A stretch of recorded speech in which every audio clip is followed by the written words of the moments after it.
Affairs don't begin in the bedroom, they begin in childhood. In the part of you that decided she needed to bury her truth just to be loved.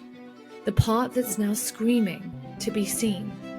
I'm Alex Croxford, and this is the Deeper Love podcast, where we name the shame, face the guilt, and help you find your way back to yourself.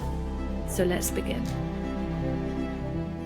So I made the decision, rightly or wrongly, to not tell my ex-husband for 2 years after I had cheated on him. And my ex-husband and I shared a friendship group from university. And so I also made the decision not to share the most painful thing that I had ever been through or done with any of my best girlfriends. And this was probably the loneliest time of my life when I started to find myself hanging out with people that I loved dearly and that I would class as my best friends. But as I'd sit there talking about the weather or work or what was going on in their relationship or some party that we were going to, I remember sitting there thinking all the time, you've got no idea what's going on inside of my head. Like, should I tell her? Should I not tell her? What's going to happen if I tell her? If I tell her, is she going to tell my husband? And like, I'm talking like sister level friendships, like ride or die friendships. And it hurt my heart so much, not only to have that complete disconnection and feel like I was lying without even saying anything, it also, I can see now, deeply impacted our friendships in the long term. And I think one of the biggest things I had to learn from all of that was I had been wearing a mask of I'm fine, don't see me. And the truth is that I was absolutely terrified that if they did see me, if I did let the mask off, if I did tell them the truth, yes, there was the part about telling my husband, who they were also really good friends with, but there was also this huge part of, will they still love me? Will they actually be able to accept me after I've done this horrific thing that I said I'd never do? They all sat with me and held me after the boyfriend before my husband had cheated on me for 4 years. They were there to pick up the pieces. And now here I was having done it to somebody that I knew that they really cared about as well. And I felt so paralyzed being, at New Year's Eve parties with these people, celebrating every single birthday, going to weddings, you name it, we did it together. And I was existing as two different people. On the outside, I'm fine. I'm Alex. I'm still partying. I'm, keeping everything light and fun and breezy. And on the inside, I feel like I am dying. I am dying of shame. I am dying of guilt. I am dying of fear of the future and being found out and no one loving me for what I had done. And I can see now that the mask that I was wearing in these social situations with some of my closest friends was a mask that I had been wearing my entire life, and a mask that I had decided at some point as a child that I had to wear in order to stay safe. Like this was a matter of survival. And in this moment, the mask wanted to kick into action more than ever before. I could not let someone see the messiness. This perfectionist television executive that had her shit together could not, under any circumstances, show someone the internal destruction, the internal mess, the internal collapse that was happening. Because would they still love me if they did? And this really created so much distance in so many friendships.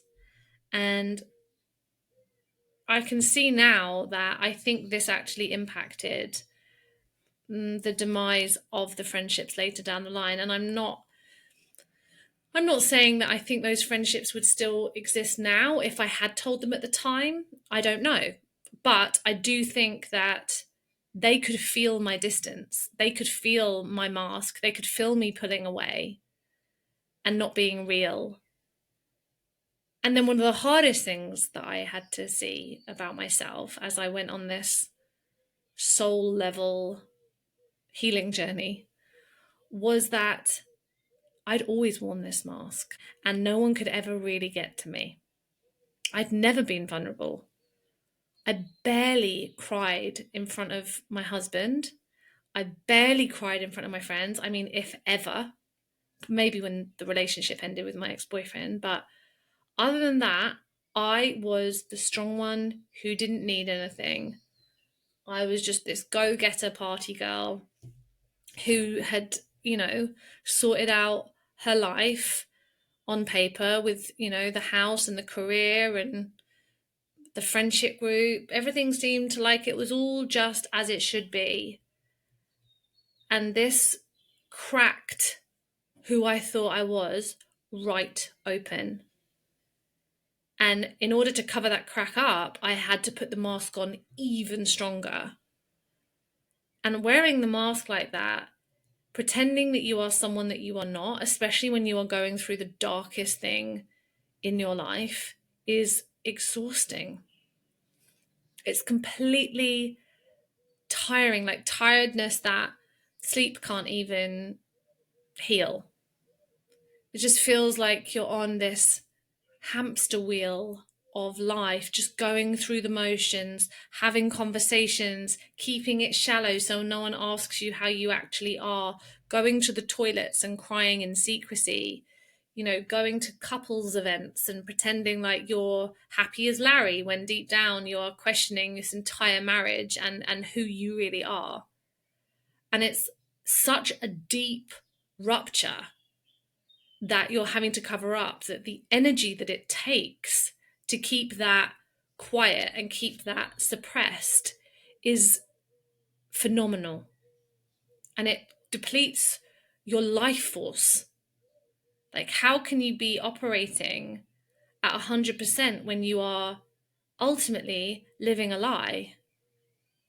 And perhaps even your husband knows, but your friends don't know. It's still the same thing. You're still operating at this level of secrecy. And the hardest thing about the secrecy is that it keeps the shame firmly in place. It's like a vicious cycle of, well, I can't tell anyone because if I tell someone, then they're going to think that I am a terrible person and they might reject me. So I need to keep it secret again. And then the secrecy just compounds the shame and it goes round and round and round and round and feels like it's never ending. You've probably thought about telling your mum or telling your best friend or telling a work colleague that you're close to. And the thought of it just like blocks in your throat because of the absolute terror of what will happen when. And I mean, I'm sure that many of you have been through this experience around the time of the Coldplay affair scandal. I freaking hate calling it that, but just for argument's sake, you know what I'm talking about. And if you don't know what I'm talking about, then a few months ago, there was a couple at a Coldplay concert. And when the kiss cam came to them, they were standing in an embrace. He was standing behind her, kind of like Titanic vibes. And as soon as the camera came on them and they saw themselves on the big screen, they ducked. And so then Chris Martin, the lead singer of Coldplay, basically insinuated, well, they're probably having an affair because why else would you duck and the camera came to you on the kiss cam? And of course, they were having an affair. And the world, social media blew up. There were articles written in it in the newspapers, in magazines, like everywhere you turned was talking about this bloody affair.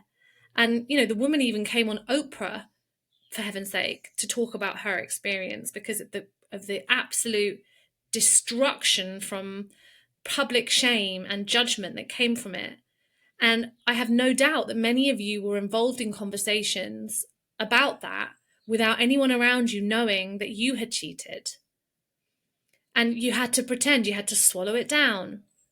You had to nod along, say what everybody else is saying, be disgusted by this behavior, all the time feeling this tight constriction in your chest because you are terrified that if you get found out, that you are going to be hung, drawn, and quartered, because this is what's happening to this poor couple.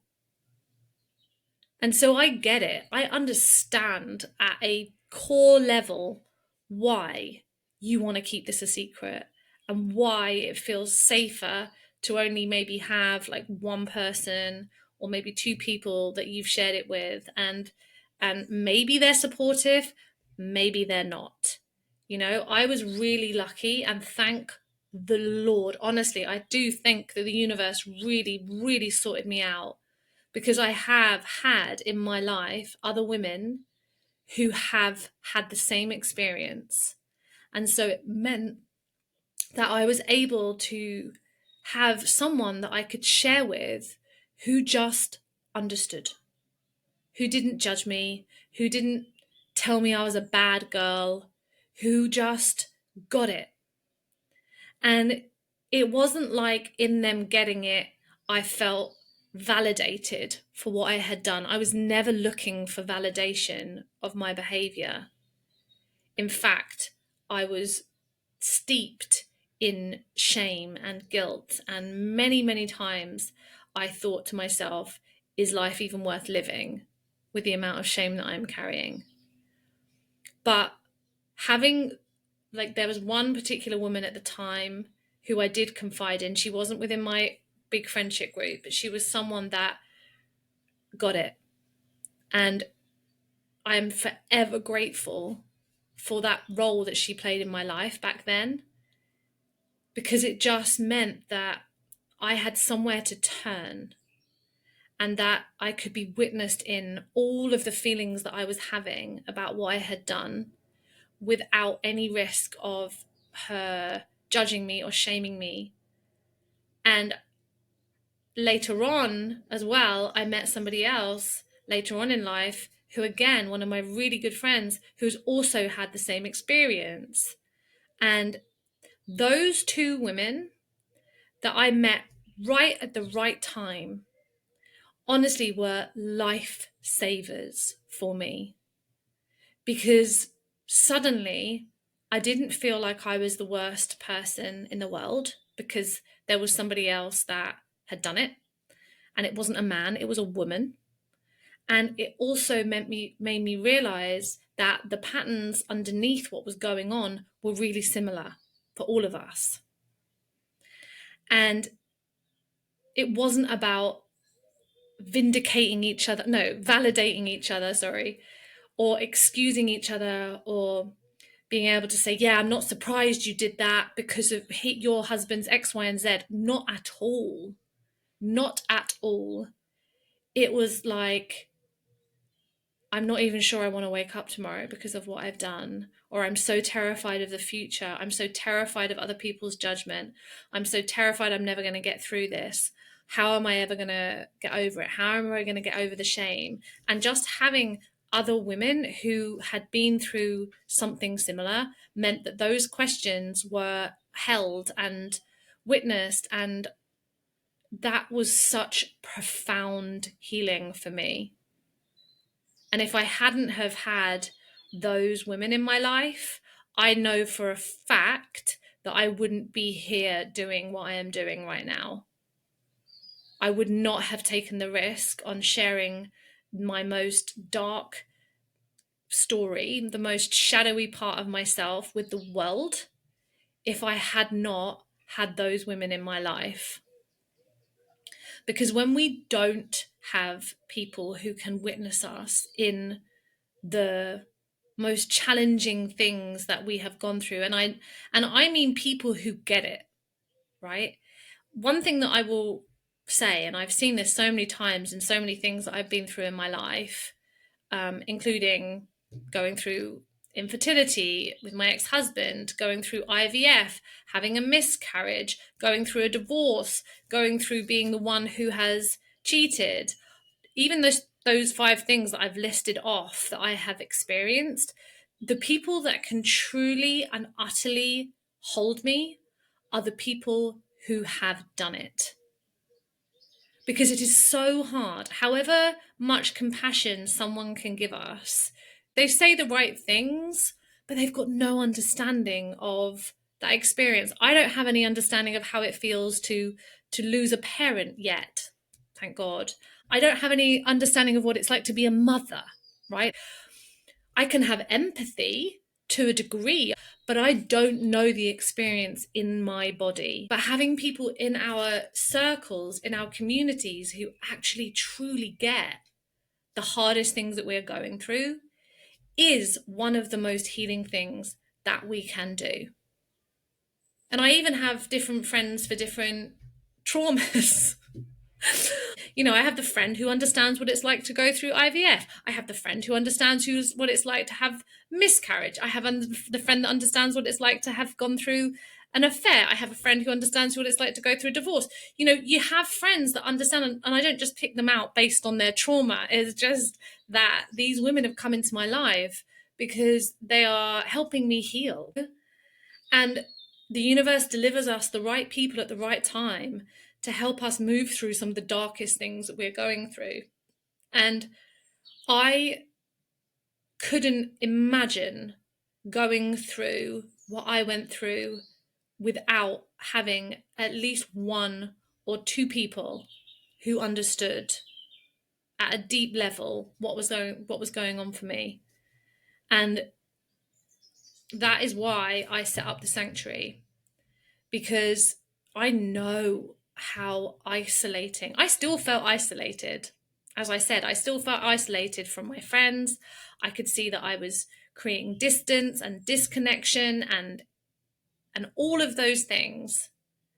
But I'm so grateful that I at least had a couple of people that understood. And if I had had a place like the sanctuary, which is for this exact reason, so that you can meet other women who are going through the same thing, who just get it, who you can show up and you can talk about the darkest parts of yourself that you've probably never ever told anyone else in your life, and they'll just nod along and say, yeah, I get it. Do you know that is a profound level of being seen? And so many women say to me that in their affair they felt seen, but in their marriage they don't feel seen. And the hard truth is that we don't feel seen in our marriages because we don't let ourselves be seen.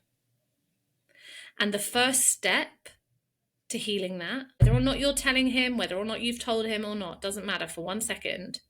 But the first step is allowing yourself to be seen by other women who get it. The healing that will be found in allowing yourself to be seen, even in the smallest moments, will radiate out into the rest of your life too. And so if you're sitting here and you're thinking, oh my God, I really want to join the sanctuary, but I'm absolutely terrified, that's okay. That's normal.